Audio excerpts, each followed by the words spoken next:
Pound of Flesh by Shembre. Chapter 5. When one Pridelander lioness leapt onto the hollering zebra's back and bit its neck, another darted forward and latched her jaws into its throat. Dust was kicked up into the air, clouding the scene as 5 other lionesses moved in, and in a second the zebra was on the ground. Kovu perked his ears, eagerly watching the hunt from a distance, but he was distracted when a paw patted the tip of his tail. "Gotcha!" Kovu whipped his tail away from the other cub and scowled. "What are you doing?" The wide grin on Kiara's face dropped slightly. "Playing," she said, tilting her head to the side. "You look bored, so I leave my tail alone. I'm not bored, I'm watching them hunt. Though I wish Simba had taken me on patrol this morning instead. He left before it was even light out. Maybe he got bored with me." "Well, you just looked bored, so just because I'm not talking or moving doesn't mean I'm bored, princess. I'm watching the hunt." Rolling his eyes, Kovu returned his attention to the hunting lionesses. He and Kiara were lying in the grass, while Nala and her lionesses hunted. Sarabi and the other half of the Pride were resting at Pride Rock. Kovu thought Timon and Pumbaa were supposed to be babysitting them, but the pair had wandered off to find their own food. In the 8 or so days that Kovu had been in the Pride Lands, this was the first time they had brought him and Kiara on a hunt. This was also the first time he'd ever seen a hunt. "I had to see this with my own eyes. Lionesses hunting in broad daylight instead of hiding under the cover of darkness. They might look fat, but they sure can move. I wonder if Mother and the other lionesses can move even faster." When Simba had given him the chance to make his own decision to stay in the Pride Lands or to go home to the Outlands, Kovu had chosen to stay. Simba had not asked him why he had stayed yet, but Kovu knew his answer to the king was going to have to be a lie. "I can't tell him that I wanted to stay so I could watch him. I can't tell him that I wanted to stay because I think that's what Mother wants. I can't tell him I was afraid to go home and tell Mother that I wanted to come home.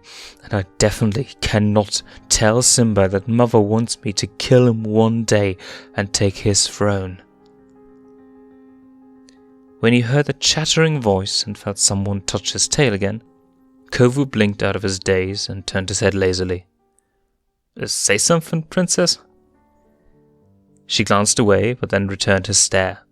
"Well, you're just sitting there, so I asked if you want to play now that the hunt's over. But then you were just staring, so I asked if you've watched your mom hunt, and you didn't say anything." "Oh." Kovu shook his head and cleared it. "No, I never watched her hunt. Is it because they hunt in the Pride Lands?" Kovu's face heated up. "No, that's not it," he snapped. "That's not why." Kovu lowered her ears and frowned. "Well, Daddy says they hunt here all the time. They leave evidence, he says. But your pride needs food, and I think that's why he leaves them alone." "Maybe he's afraid of us." Kovu spat before he could stop himself. Kiara glared back at him. "Hey, he's not afraid. Kovu, he's being nice. That's not the same thing. It's good to be nice." "You're not tough if you're nice. Nice gets you killed," Kovu retorted, repeating something his mother had said time and time again. "And Pridelanders are not tough." Ears lowered, Kiara looked at her paws. Kovu was about to turn his head when she looked back up and raised her ears. "Are you saying I'm not tough?" Kovu rolled his eyes. "Well, obvious." Kiara leapt forward and pushed his shoulder enough to unbalance him, but not enough to knock him to the ground. After leaping away, she leapt forward again and repeated the move. Kovu frowned. When Kiara tapped his shoulder the 3rd time, he swatted her paw away. "What are you doing?" Kiara, slightly winded, growled at him. She leapt backwards again and crouched down, tail high in the air. You look ridiculous, stop it. If you're so tough, prove it, Kovu. Kovu pursed his mouth. This was the first time Kiara had really interacted with him, after keeping her distance, and so far she was more annoying than anything. But he watched her weave back and forth, growling at him, like she'd done the day they met. He then narrowed his eyes, lowered his head, and crouched down. Fine, I'll prove it. When he stood up and started to chase her, Kiara squealed. Her frown broke out into another huge grin as she exclaimed, "Can't catch me!" "Oh yes, I can." At first she was fast on her toes, dodging and jumping just out of his reach, but she quickly exhausted herself. She's not used to running like me. Finally, Kovu jumped on Kiara, who squealed again. He bit her ear. He pinned her down with the weight of his larger body. She squealed again, but this time it sounded different. "Ow! Hey, stop! Ouch! Kovu, you're playing too rough!" Kovu shook his head back and forth, teeth still clamped on her ear. Weakly, the Pridelander cub swatted at him. "Stop! Kovu! Ow! It was just a game!" Vitani would have already thrown me off. This is the easiest fight I've ever won. "Kovu! Mom!" Kovu froze and looked up at Nala, who was standing over them, frowning. "Let her ear go. Now, Kovu," Nala said. Kovu opened his mouth and Kiara wriggled out from under him. The girl cub slunk behind her mother's foreleg. "I was only trying to get him to play with me," Kiara whimpered. Tears stood in her wide eyes. Teeth marks marred the flesh of her ear. "He played too rough, Mom." A big fat tear ran down her cheek. "You're not hurt, faker," Kovu scoffed. "My sister's more tough than you." Nala looked down her nose at Kovu. "Kovu, you might have played like that in the Outlands, but that's not how we play here. But Kovu, we don't hurt one another here. We try to get along and play nice with others. That's what keeps the peace." Play nice? Get along? Keep the peace? Kiara hid her face in her mother's leg, and Nala raised an eyebrow and stared at him expectantly. "While you're here, Kovu, you need to play by our rules," the queen said after Kovu had continued to just sit there. When she said this, what Kovu had done finally dawned on him. "Oh no, I've done it now. Simba's going to be so mad at me for hurting his precious princess, and Nala's gonna hit me. Then Simba will finish me off. What do I do? What do I do? Beg? Yes, beg. Say that you're sorry. Say that you didn't mean it. It's all you can do. Beg and take the punishment." His eyes widened. I'm sorry. So sorry. I didn't mean it. Kovu, I'm sorry. I didn't mean to do it. I won't do it again. Kovu. Nala raised a paw and took a step forward. Kovu ducked his head, waiting for his punishment. He wrapped his paws around his head and closed his eyes. Here it comes. Maybe she won't be as tough as mother. It's okay, Kovu. How could you know how we play? Kovu slowly opened his eyes and looked up through his paws. When Nala lifted a paw and touched him, he flinched, but realized that she was only resting a paw on his head. He looked up at her, puzzled. That's just how you play in the Outlands. You didn't mean to hurt Kiara, right? There was no anger on her face, no self-satisfaction in her soft blue eyes, but he knew what he did see. Pity. She pities me. The pity was far more painful than any beating Nala could have given him. He realized that, although they'd taken him in, he was no more Pridelander than he was an outsider now. You didn't mean to hurt Kiara, right? Nala repeated. Guilt gathered in the pit of his gut, something he'd rarely ever felt before. It was almost like a foreign invader, unlike humiliation, pain or embarrassment, which were almost daily visitors in the Outlands.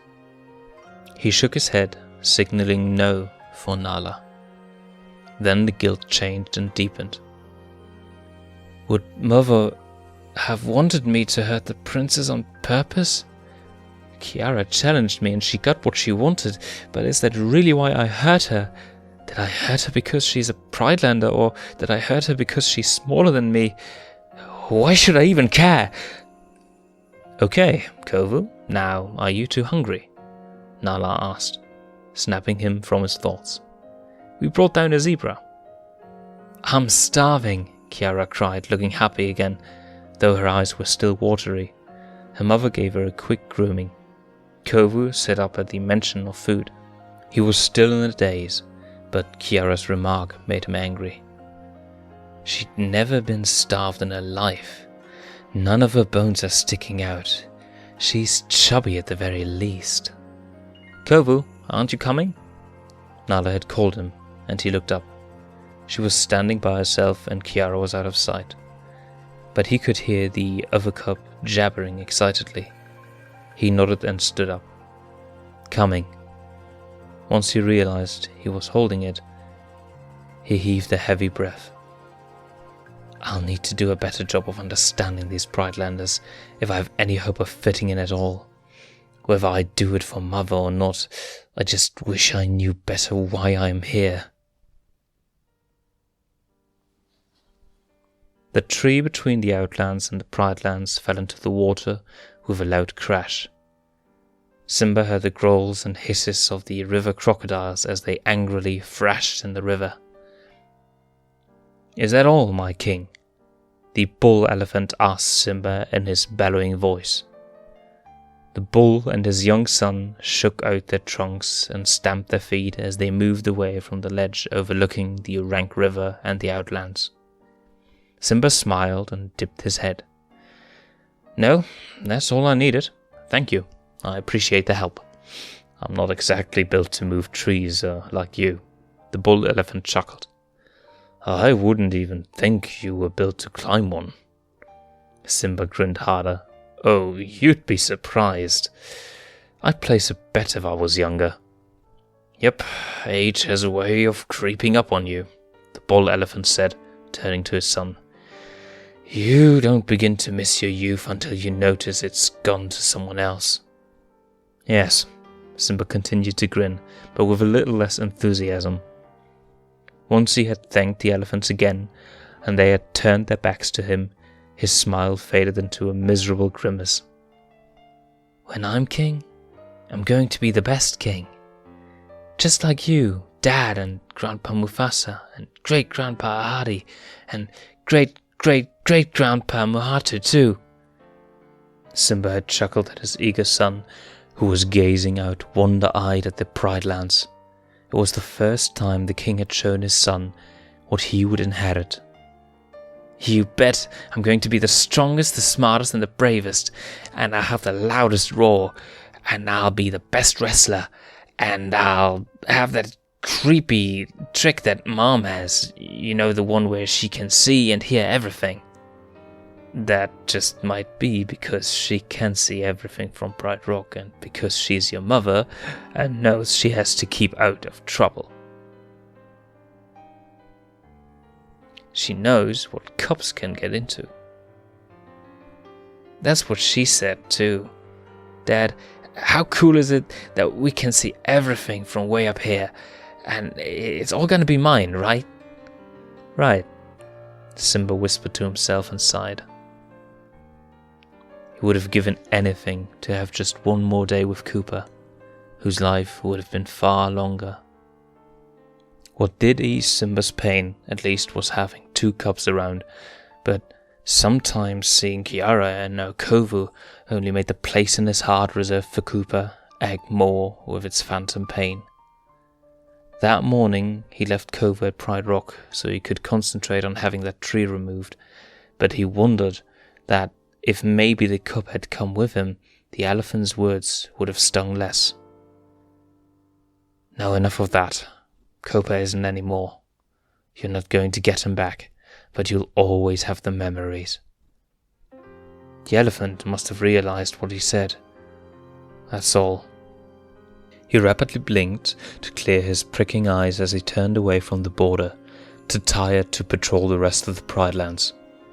One day wouldn't make a difference. The outsiders were going to do what they wanted, when they wanted, and the last thing he wanted to see were the leftovers of a poached kill. He took in a deep breath and pushed it out through his nose. Nala had said that she was going to lead a hunt later in the day, though Simba felt more ill than hungry. He thought he'd go and look for the lionesses and maybe watch them hunt. They always put on a good show, especially Nala. Maybe I should talk to her later. If not about Cooper, definitely about Kovu. Kovu had been in the Pride Lands for 8 days. Simba had hoped that the morning patrols would help Kovu transition better into his pride, but the cub had yet to really break out of his wide-eyed daze. Just give him time. It will be slow, but he'll get used to us. He'll get used to the pride and be like everyone else. At least once a day, to Simba's shame, he'd found it difficult to give the green-eyed cub a straight look in the face. Even if Zira had claimed that Scar wasn't the cub's father, it was clear to Simba that he was somewhat reminded of Scar by the cub, as were many of the older lionesses in the pride. Nala and Sarabi had mentioned that some of the lionesses were prone to scowling at the cub, and Simba had seen it once or twice himself. But what gave Simba relief was that Kovu was no longer with Zira. I gave Kovu the choice to stay. But is there even a place for him here? Instinctively, while he was absorbed in his thoughts, Simba followed the roars of his lionesses, and eventually he found them gathered around a kill. Squinting, Simba noticed one little honey and another brown-furred lump bellied up to the zebra. At least Kovu's getting a full meal today. Let's just hope he doesn't eat so much it makes him sick, like that day I brought him to Airs. Everything he eats he picks clean, and I am half sure he's eating some of the bones. Simba grimaced while he walked closer, but he raised an eyebrow when he noticed something was happening between one of the old lionesses and Kovu. Simba blinked in surprise when the older lioness shoved Kovu, who fell backwards, paws in the air. Mind your manners, you almost bit my face. Watch it then, if you don't want it taken off. Simba quickened his pace. There's no excuse to be rude to a cub. The other lionesses were too busy eating and Nala had her back turned while she spoke to Zazu. The queen turned around when she heard the lioness, however. When Kovu got up and took a step forward, the lioness yowled. Outsider, wait your turn, you're not gonna starve. And that was it. Dark-eyed, Kovu launched at the full-grown lioness. He bit her foreleg before dodging away. Ouch! He bit me! The little rogue bit me! You shoved me, stupid Pridelander! Kovu, stop! Simba stormed up, just as Nala arrived at the scene too. Stop! The Kovu gabbled at Simba first. I'm sorry, he cried. I didn't mean it. You better be sorry, spat the bitter lioness, who was known for being impatient. She groomed her foreleg. The skin had been broken. Despicable behavior, although I am not in the least surprised. Ears back, Kovu scowled, though he glanced up at Nala guiltily. So far, this was the most animated Kovu had acted, and Simba was impressed that the cub could stand up for himself, but this aggressive behavior wouldn't stand. This must stop before it becomes something bigger. Simba shook his head and moved between the lioness and Kovu. You can't bite other lions. But she pushed me and called me an outsider, Kovu retorted fearlessly. I saw it too, Kiara piped up. She stuck her tongue out at the old lioness. The old lioness snorted in offense and rolled her eyes. Well, I see where I rank. Simba exchanged a worried look with Nala, who pursed her mouth. Nala's tone and eyes were sympathetic. We apologize for both Kovu and our daughter's behavior, she said, looking at Kovu and Kiara. You two are sorry, yes? Kiara lowered her ears and nodded. Yes. Kovu continued to glare at the lioness, but after Simba tapped him on his back, the cub reverted back to his small self. He ducked his head, flinched and muttered, Sorry. Apologies made, Nala's eyes went from sympathetic to sharp as she said to the lioness, Next time, think twice about calling Kovu names and pushing him out of the way. He has just as every right to eat as you do. Maybe more so, Simba thought, but he made sure that he kept that to himself, and he felt guilty for even thinking such a thing about a lioness who had starved during Scar's reign. The lioness grumbled an apology of her own before she turned around and joined the lionesses, gathered a few lengths away from the scene, leaving Simba and Nala with the two cubs. Why'd I have to apologize to her? Kovu spoke up. She pushed me first. We know, Nala remarked, but you can't act like that here. Remember what I told you about playing nice with others today? Kovu looked down at his paws. Nobody said a word. Then something darkened the cub's green eyes. He looked around and glared back at the aghast faces of the huddled lionesses gawking at him. I don't even know why I'm here, Kovu exclaimed fiercely before he turned and ran away. Simba stood there, bewildered. What did we say wrong? Was he already in trouble today? Maybe I should go talk to him some more, Nala said. She then explained. Earlier, he was roughhousing with Kiara. He pushed me down and bit my ear, their daughter added. She paused before asking, Is he gonna be okay? Simba frowned nervously. When Nala started to walk after Kovu, he said, I want to talk to him. It sounds like you need a break. Nala sighed and then looked down at Kiara. She nodded. I'll stay and give our daughter a talk of my own about respecting our elders. Uh-oh, Simba heard Kiara murmur as he walked away. Kovu hadn't run very far, and Simba assumed it was because the cub had little idea of where to really go. Kovu had managed to climb up into the low branches of a tree and scratch up its trunk. Simba took a deep breath. Here goes nothing. Let's hope those days on patrol helped at least a little. When Simba walked up to the tree and sat down, the cub started to climb higher. I said I was sorry. I won't hurt anyone again. I didn't mean it. Really, just leave me alone. It was encouraging to see that Kovu had what seemed to be some resemblance of a conscience. But what's on the outside doesn't always reflect what's on the inside. He could just be saying what he thinks we want to hear. Simba collected himself for a moment before he started. Kovu, you can't do the same things that you used to do when you lived with the outsiders.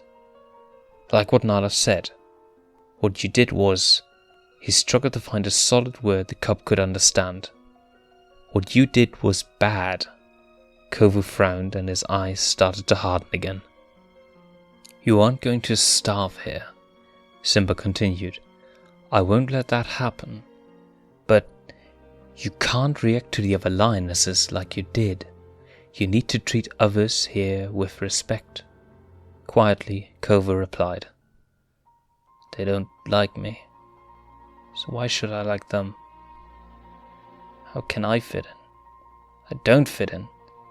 I am an outsider. That doesn't mean that trouble is the answer, Simba replied. You have to get along with everyone.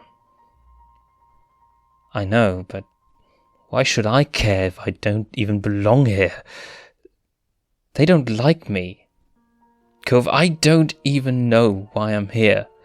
Why should I like them? How can I fit in? I don't fit in. I don't even belong here. They don't like me. Simba arched his brows. Kovu's words really sunk in, when all he'd heard before was an argument. Why should he like us if he doesn't believe there's any hope that we might like him, or grow to like him eventually? The king was uncertain. How could he handle this? What would his own father do in his place? How many lectures had he heard? How many bits of wisdom had his father passed down to him until their time was over? And how many times had his father expected more out of him? And what would Mom want me to do? Simba looked up at the sky before an idea struck him. Hey, what if I showed you something tonight? Something my father showed me. Huh? Simba offered the cup. I think you could use a chance to get out of Pride Rock, get more familiar with the Pride lands. Kovu raised an eyebrow. What? He glanced down for a moment. Aren't I in trouble? Won't you punish me or something for being bad? This sounds like a reward? Yeah, a reward. Simba wasn't sure what the cup wanted to hear. What do you mean, Kovu? He asked curiously. Why are you so surprised? Well, Kovu began, when me and my sister did something our mother didn't like, she'd thump us or make us do these challenges. Once she told me to climb the outside of her den, and it was very high, and once Simba sensed that the cup had railed off and thought, he gently tapped Kovu's shoulder with his paw to get his attention. Kovu looked up, sadness in his eyes. Why don't you climb down from that tree? Simba suggested, gesturing with his nose.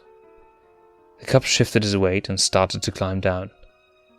Why are you and Nala being nice to me? You should hate me. Simba blinked. Hate you? Well, I'm not totally surprised he'd say something like that. It's strange when it's coming from someone so small and young.